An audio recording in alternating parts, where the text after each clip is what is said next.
Yun, good morning mga bossing. May susubukan tayong unit malapat na long tank, C-auto rifle bolt action. Yan po yung target natin, walang katama-tama. Doon po tayo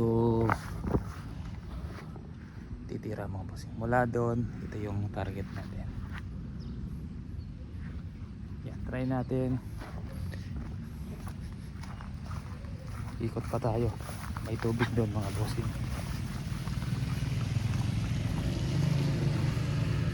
Bahana po dito sa harapan sa kalsada. Ito tayo sa gilid.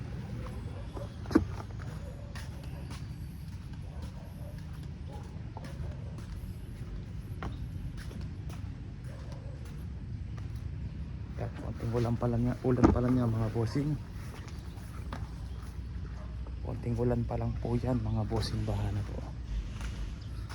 Yan, tapos to bukas gigibay na to mga bossing. Andito na yung mga bakal. Yan, maraming nauuntog dito yan, ang mga client natin na nag-walk-in, pumupunta. Yan, mayarang dito. Yan, para tumama.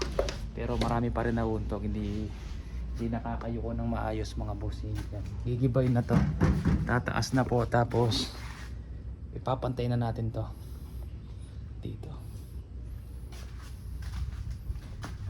Bali dito natambakan na natin mga bossing yung skinita.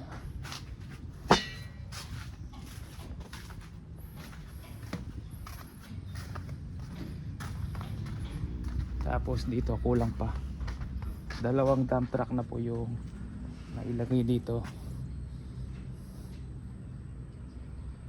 Yan, hanggang dun po yung lupa nandun.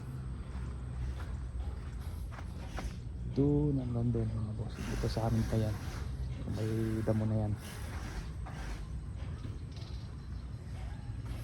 Nakalimutan ko yung pangalan ni sir, kunin ko lang yung notebook para banggitin natin yung pangalan ni sir. Notebook.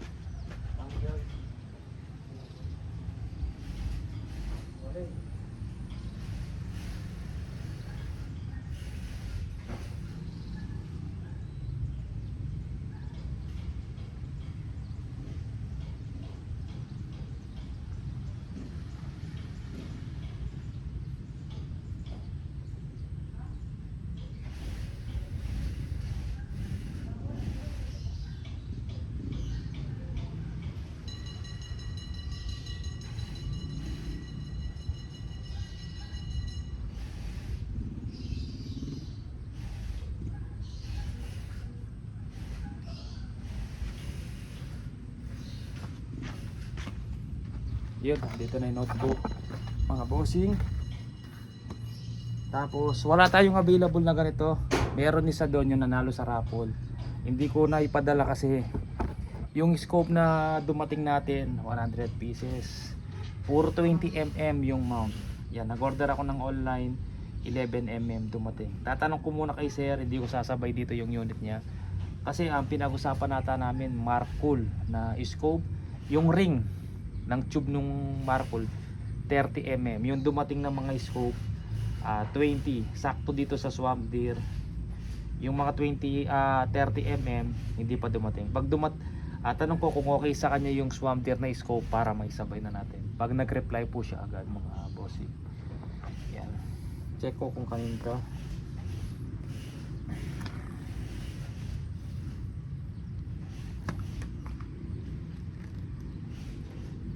Yan kay Sir Alex Tena. Yan, papuntang ano to, Quezon. Yan, Polo Mauban, Quezon. Yan, ito po unit nyo sir. Try natin kung okay to mama.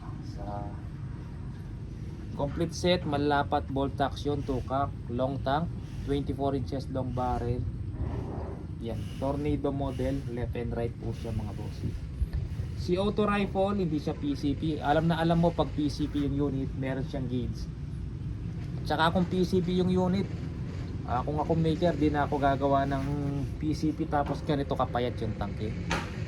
Kasi hindi sulit yung pagkarga mo, kakargan mo siya ng 2.5 or 3,000 PSI, puputok lang yan ng 10.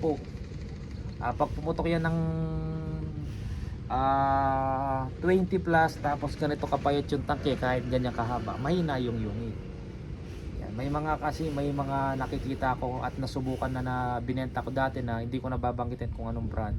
Tinigilan ko. PCP siya, dual siya, steel, bakal.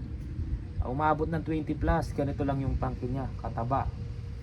Nung krinono ko siya, silakas lang ng CO2, nasa 700, lalakas lang ng konting-konti. Kasi kung 800 plus yan, di naman puputok ng 20 plus yan kung ganito lang kataba yun. Kaya kung mag-PCP po kayo mga bossing, big boy tank, battle tank, sulit. Isang kargang 3,000, maraming shots na mga bossing. Hindi kagaya ng ganitong tangke, PCP, puputok ka lang ng 10, kakarga ka na naman, nakakapagod. Hindi kagaya ng isang larga lang, battle tank, kahit wala ka ng dalang scuba or hand pump, sulit po yung pagkarga mo. Ayan mga bossing, kahit yung battle tank na malaki, puputok ng 50 plus yun eh. Kung wala ka sablay sa 50 shots, ang dami mo nang huli mga bossing. Pero ito CO2, pwedeng gamitan ng PCP hand pump. Magkaiba po yung hand pump sa foot pump. Yung foot pump, uri po yun ng air gun, yung tinataktak. Yung nandito po yung yan, inaapakan siya, foot pump, tapos tinataktak. Yan, yun po yung foot pump. Hindi hand pump, PCP hand pump, yun po yung ginagamitan sa PCP. Pwede din dito, kaya lang limitado lang, hanggang 1-2 PSI. Siguro puputok siya ng 8 to 10 sa 1-2 PSI. Yan po mga bossing, 8 to 10. Mas malakas siya kasi yung mga butas ng CO2 mas malalaki. Pag kinargan mo ng 3,000 to, delikado. Kung sakaling pwede man, hindi na puputok dahil bunsol na po siya. Sobrang siksik na ng 3,000, hindi na kayang paluin ng hammer, yung firing pin hindi na lalabas. Yan. May kliyente ako kumuha nito, sabi ko 1-2 PSI lang. Tapos sabi niya, bossing, ba't yung unit ko humina, tapos hindi na kayang ilabas ng bala? Ilang PSI po ba yung kinarga niya? 1.8. Kaya humina, 1.8, bunsol, siksik na yung hangin, hindi na kayang paluin. Ihina po talaga yun kasi sa daming pressure na nilagay, 1.8, napakaliit lang ng tangke, hindi na kayang paluin ng hangin. 1.2 lang po, pinaka safe. At saka yung butas niyan magkaiba sa PCP.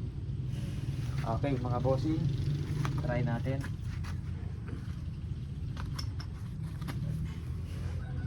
Yan, pinahaba ko lang yung video natin para umaba ng konti, hindi masyadong maiklit mga bossing.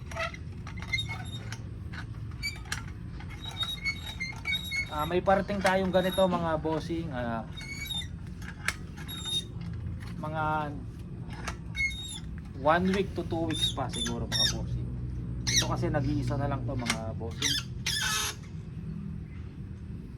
Ang problema nito, hindi natin kita kung tatama. Check na lang natin kung tatama sa target. Hindi kagaya ng hammer, swinging mo, silipin mo yung butas, makikita mo tatama sa ano. Ito kasi nakaarang yung scope dun sa open sight niya. Try natin sa Meteor tong unit ni Sir, ay sa Meteor, sa Astro. Tukak natin.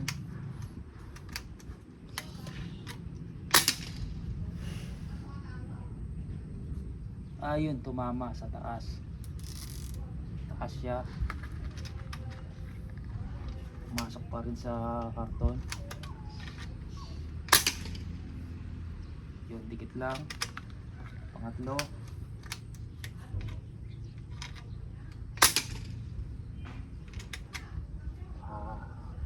Medyo malayong konti. Try natin naman sa Meteor, baba natin. Pero ko lang na malapit. Tapos baba natin. Yan, sa Meteor tayo ngayon mga bossing. 3 tira. Medyo hindi naman ganong kalayo. Check natin mamaya mga bossing. 1. Baka mas okay tumama sa Meteor. 2, baka lang dito.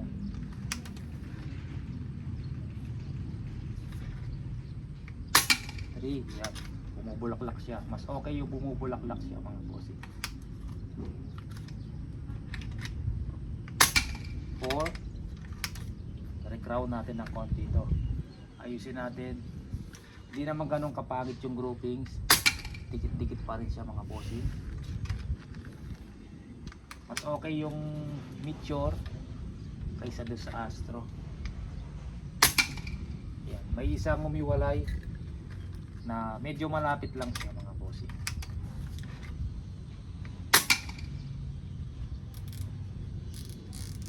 Yan.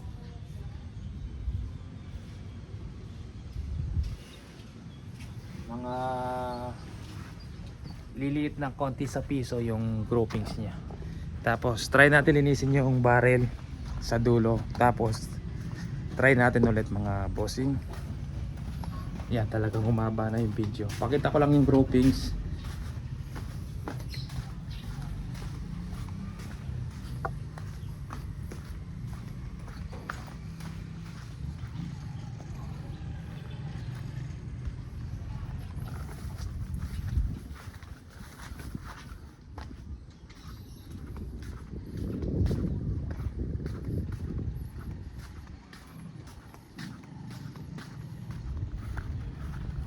Ayusin natin.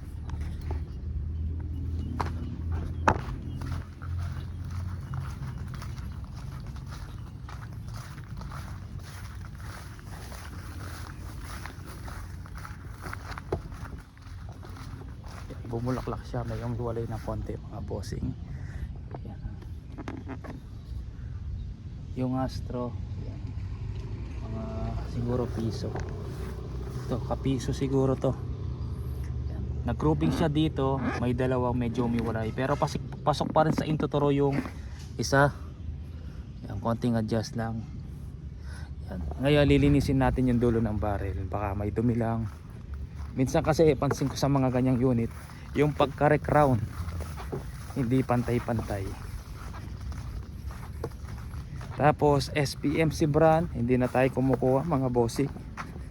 Alam nyo naman po yung mga uling inano natin na mga SPMC. Marami pa pong naghahanap ng SPMC, pero hindi na ako kumukuha mga bossing.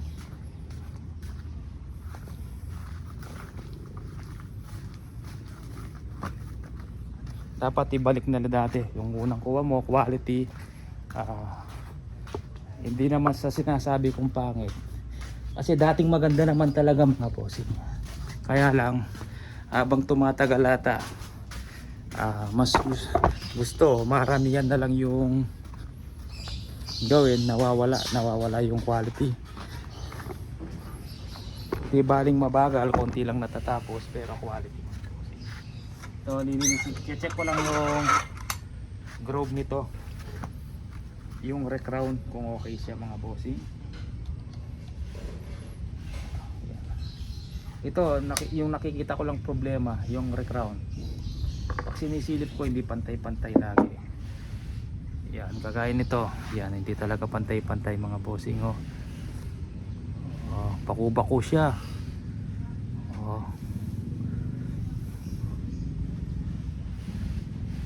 Yan lang ang nagiging problema. Kaya dapat chine-check po kung pantay-pantay po yung recrown. Kasi may torno naman po tayo. Pag ginamitan mo ng tools yan, pantay-pantay po dapat talaga yan.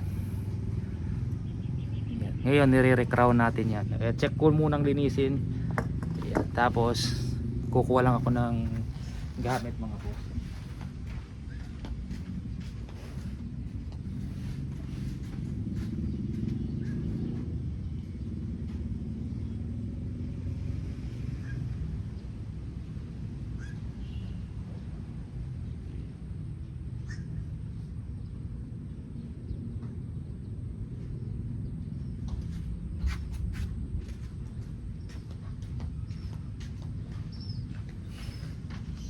Iyan po ang nakikita ko kadalasang ganitong unit na brand mga bossing. Hindi ko naman sinasabing pangit yung recrown, pero minsan Wala pa akong nakitang pantay. Halos lahat parang bako-bako. Kita naman po siya mga bossing. Yan, tupat.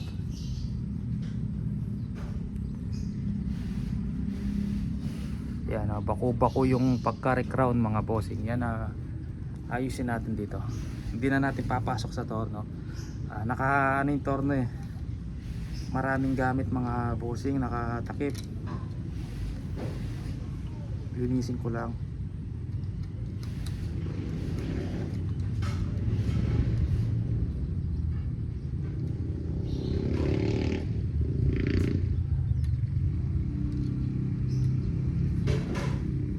Tapos liya mga bossing.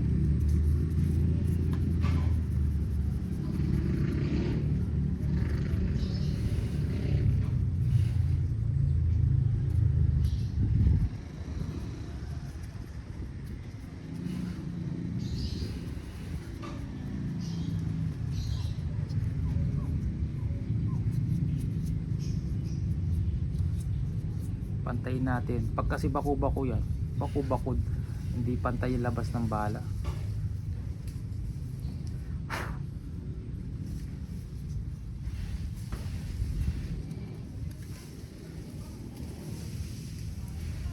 Yan, hindi baling umaba yung video natin. Putok natin ng konti. Isa, titikin lang natin para matanggal yung dumi sa dulo. Lagay natin silencer, tapos refill natin. Yan.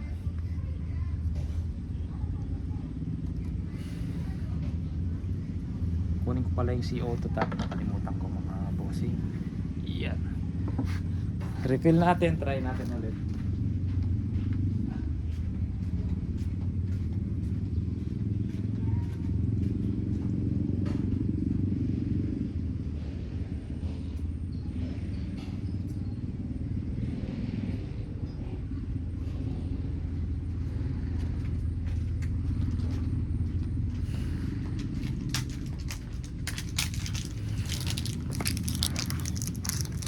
Huwag lang mag-stop yung video natin, baka ano, pag full memory yan, marami na kasi laman, nagbupor lang ako, tumitigil kusa. Yan mga bossing, refill natin. Ito, pag refill ng CO2 tank, lumalabas talaga yung hangin dito. Maganda may adapter, tapos may goma or rubber doon sa loob ng adapter.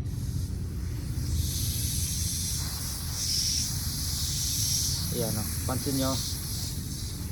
Kasi yung tangke, yung thread nya hindi pantay. Kung pasin nyo payat pataba sa ano, sa baba. Hindi lumalapat itong dulo na to dun sa rubber, dun sa litid or yung engineering plastic. Pero pag tumama yan, di siya sisingaw. Kung may o-ring kayo na malaki, sakto dito yung butas, pwede mong lagay. Or kung wala kayong adapter, pwede yung o-ring. Ngayon yung adapter, lagyan yung tape lon, pasok nyo dito. Tapos yung loob ng adapter, walang plastic. Pwede ko kayong kumuha ng takip ng coke, yung plastic. Bilugin mo, na sakto doon sa loob ng adapter. Pag naipasok mo na, tusukin mo yung gitna, butasan mo mga bossing. Kuha ka ng bilog, butasin mo. Yan, yun didikit dito, maglalapat, hindi na siya sisingaw nun mga bossing. Okay, try natin.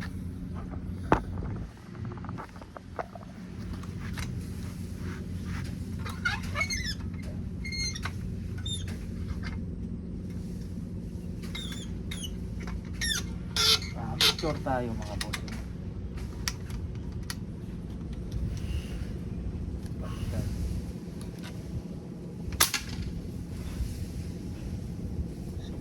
Mga bossing, ay hindi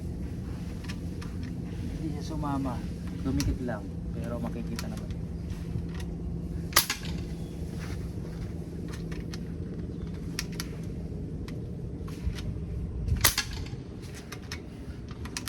Ayan, basta bumubulaklak lang, okay na siya mga bossing.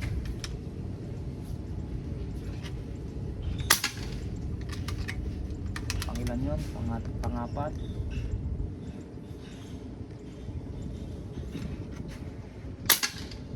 lima. Isa pa, bumubulaklak, bumanda yung groupings, mga bossing. Ayun. Zero na natin, okay na yung groupings.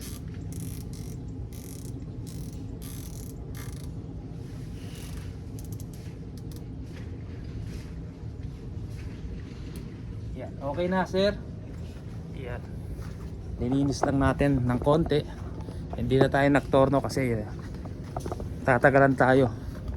Pakita ko yung torno puro ano kasi naglinis kami kahapon ni Mrs. Yung torno yan natabunan. Ayan siya natabunan mga bossing. Tatagalan tayo. Kaya mano-mano na lang natin. Tsaka mas okay yung mano-mano, may yung mga walang torno, nakakuha ng idea kung paano linisin o re-crown ng konti. Meron akong ano yung ginamit ko bala. Bala yun ng hindi ko alam na tawag ito mga bossing, diamond siya. Nagtotorno ako, bala po yun.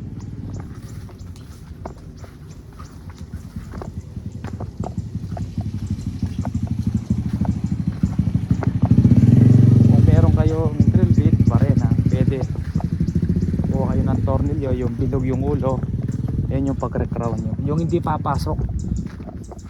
papasok sa barrel, yung bilog parang puputpurin mo lang yung dulo ng barrel para yung recrown nya malinis, tapos liyahin mo para tanggalin mo yung talim.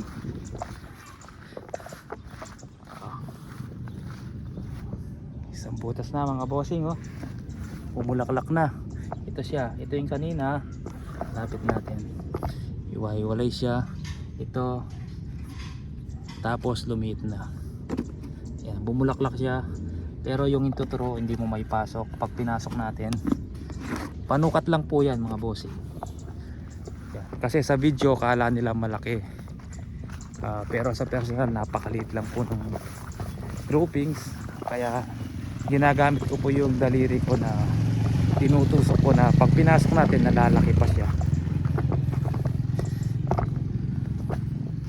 Ayan, okay na unit niya sir.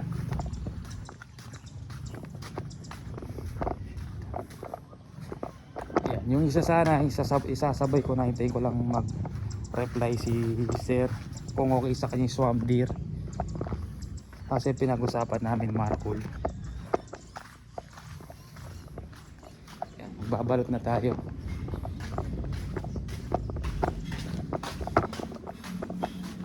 Yan, sige po mga bossing. Yan. Yan, tanggalin na to. Yes.